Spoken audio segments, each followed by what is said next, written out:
Hello अस्सलाम वालेकुम। उम्मीद है आप सब ठीक होंगे।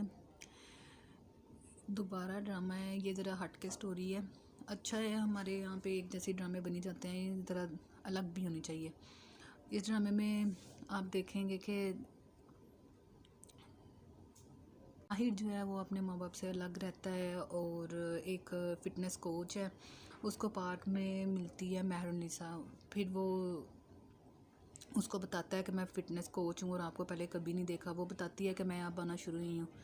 मेहरुन्निसा की जो बेटी है वो अपने हस्बैंड से कहती है कि मामा बहुत बदल गई हैं, लेकिन इनकी ये तब्दीली अच्छी है। मेहरुन्निसा जो है उसकी शादी होती है एक देर उम्र से, तो इस वजह से वो उस पर हावी हो जाता है। अब चूँकि उसकी डेथ हो गई है तो अब वो अपनी मर्ज़ी कर रही है। अब मेहरुन्निसा जो है वो अपनी हर ख्वाहिश पूरी करना चाहती है। अब वो तैयार होकर अच्छी तरह से नीचे आती है, उसकी नंद देखती है, उसको देखकर बुरा सा मुंह बनाती है, लेकिन वो उसकी परवाह नहीं करती और चली जाती है। माहिर के जो माँ बाप हैं उसकी सौतेली माँ उसके बाप से कहती है कि मेरे भाई की बेटी की शादी है तो वहाँ पे चलना है, मेहंदी है। तो वो इतवार को तो वो माहिर के लिए रिश्ता देखने जा रहा होता है, लेकिन वो अपनी बीवी से छुपाता है, तो उसको नहीं बताता और मना कर देता है। मेहरुन्निसा जो है वो किटी पार्टी में आती है, आके तो अपनी दोस्तों से मिलती है। वो सब उसका बड़ा मजाक उड़ाती हैं और उसको कहती हैं कि शोहर के फौत होने के बाद तुम यंग हो गई हो, तुम्हें उसके कोई अफसोस नहीं है। तो वो कहती है कि मुझे कहीं जाना है और फिर वहाँ से आ जाती है। फिर सुबह जब पार्क में जाती है तो माहिर से मिलती है। उसको माहिर देखता है, कहता है आप अपसेट हो। तो वो कहती है तुम्हें कैसे पता लगा है। फिर वो उसको कहता है आपकी शक्ल देख के, और फिर उसको कहता है दफ़ा करें, दुनिया की परवाह करनी छोड़ दें, अपने ही जो होते हैं जो इस तरह करते हैं। वाकई ऐसा ही है, अब आप सब भी जानते हैं अपने ही कुछ होते हैं इस तरह के। माहिर जो है वो घर आता है, देखता है घर पे कोई नहीं है। फिर जो अपनी मुलाजमा होती है उसको ना क्रेडिट लेने के बहाने भेज देता है।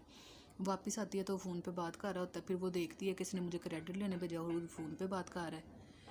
तो जो मेहरुन्निसा का बेटा है वो अपनी क्लास फेलो सहर से शादी करना चाहता है, जबकि मेहरुन्निसा को ना वो पसंद नहीं आती। वो चाहती है कि उससे शादी ना करे, लेकिन वो पुप्पो जो होती है वो जानबूझ के अंदर इस तरह की बातें करती है। तो उसको कहती है कि नहीं तुम कर लो, कोई हर्ज नहीं। तो उसकी माँ कहती है चलो देखते हैं, तुम उनके साथ रखो लंच, तो फिर कर लेते हैं। माहिर की माँ जब बाज़ार से वापस आती है, आके देखती है, कहती है कि माहिर तो घर पे नहीं है। फिर वो उसकी बेटी देखती है उसकी अलमारी खुली है। फिर उसको बताती है मुझे उस लड़की के घर का पता है जहाँ पे रिश्ता देखने गए हैं। वो वहाँ पे जाते हैं और लड़की जो है उसको देख के खुश हो रही होती है, वो भी बड़ा खुश होता है। तो लड़की की माँ कहती है उसके लिए तो और बहुत अच्छे रिश्ते आए हैं, लेकिन अब दोनों एक दूसरे को पसंद करते हैं, तो चलें कोई बात नहीं, बच्चे हैं। उसी वक्त जो है माहिर की सौतेली माँ आ जाती है और आके वहाँ पे बहुत ज़्यादा शोर करती है, ड्रामा करती है कि ये मेरे कड़े चोरी करके लाया है। तो वो कहता नहीं मैं चोर नहीं। लड़की जो होती है बड़ा नाराज़ होती है उससे, तो कहती है मैं तो अब तुमसे रिश्ता नहीं करूँगी। उसकी माँ भी कहती है आप लोग चले जाएं, हम आप जैसे लोगों में रिश्ता नहीं करेंगे। उसकी जो सगी माँ होती है वो भी उससे बड़ा नाराज़ होती है। सब नाराज़ होकर उससे चले जाते हैं और वो देखता ही रह जाता है कि अब मैं क्या करूँ। मज़ीद देखने के लिए सब्सक्राइब कीजिए। शुक्रिया।